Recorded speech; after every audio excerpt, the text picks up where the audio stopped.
Alright, fellow DIYers, today magkakabit tayo ng reverse camera sa stock head unit ng 2024 Ranger.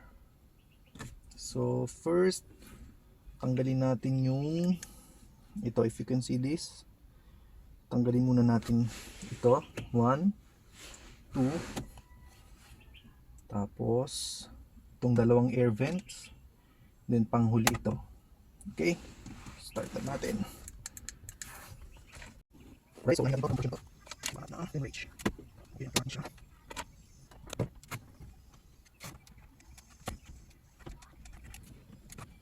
Isa.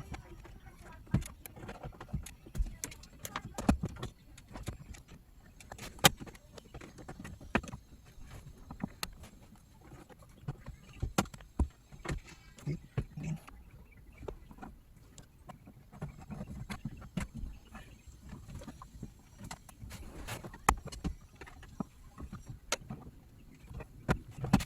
Mag-gain siya. Sa baba.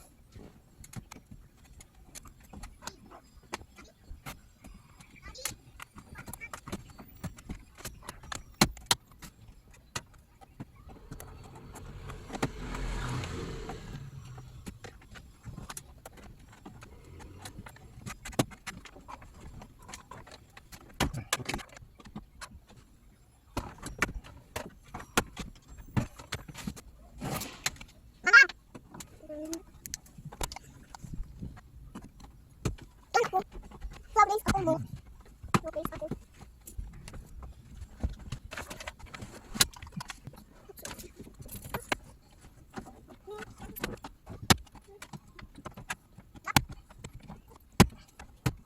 Yan, okay. Kaya natin para sa natin yung screw doors off yan. Okay. Now last part to, this runs all the way to the passenger side. You just have to do next. Yan. Okay. Yan. Ganun siya. Okay, so kailangan mo na number 7.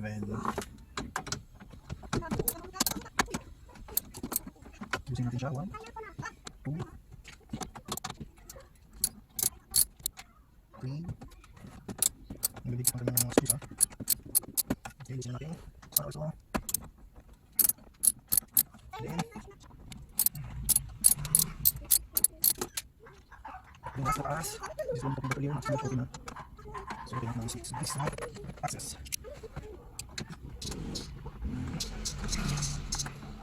Magdas sabi ng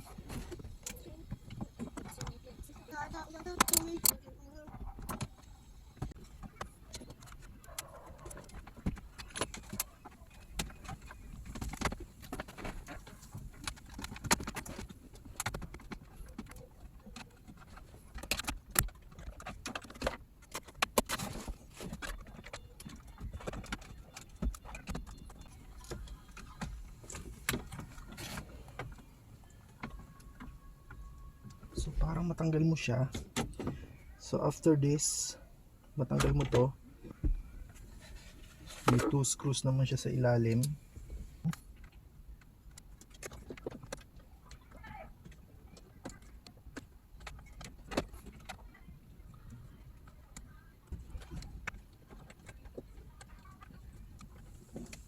Okay, pull out na natin to.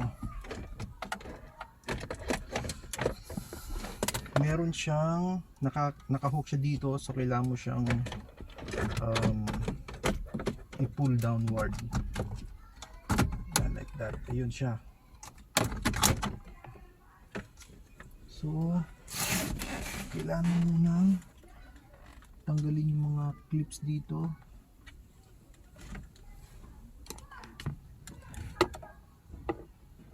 So ayan, so kailangan mong tanggalin yung mga naka-clip na to. So tatanggalin na natin lang din yung dito. Okay. Yan. By sheer coincidence, day 2, day 3, day 4, early the next morning.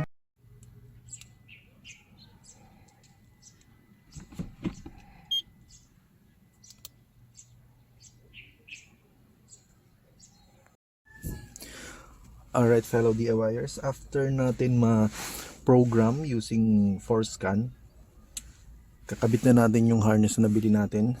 Alright, And then check muna natin before we put the bolt on. Alright.